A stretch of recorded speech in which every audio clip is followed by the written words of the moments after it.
morning, guys. Welcome to Alex Cody Guide Service. I'm going to talk to you today about how to set up your bait casting reel for first timers.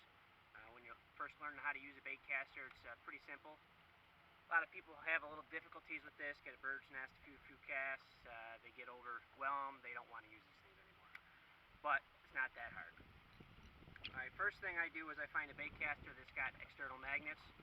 First rule for me, take the magnets, turn them on full power, whether it's 8 or 10, 15, whatever the dial says, go to max power. And then you've got a spool tension knob here. Alright, turn that up a little bit. So what you want is you want that spool tension knob nice and tight.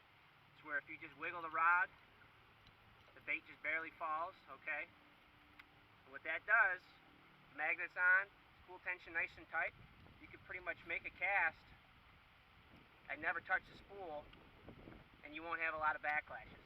That's the way to start for a beginner. Now you're not going to get a lot of distance this way, but again, with your magnets on 100%, your spool tension nice and tight where that spool is just barely moving, and a nice heavy bait. I happen to have a topwater boiling on here, weighs about 3/4 of an ounce, so it's got some weight to it. You can physically just make a cast, never touch the spool, and it won't overrun. Now as you get better with this, you can loosen up the magnets, you can loosen up the spool tension, and you can cast these things a country mile. But until you get to that point, magnets on 100%, spool tension just to the point where your spool is barely moving, and you're good to go. And when I say barely moving, if you turn this knob, all of a sudden you get a fast move and you get overruns. You don't want that. So having your spool tension at the right strength, prevent overruns, prevent any type of a mess, tighten it back up, all of a sudden she's not moving, and there you go. Very simple as that.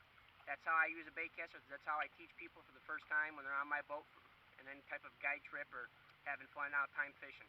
So look me up on Facebook, Alex Cody Guide Service. Thank you.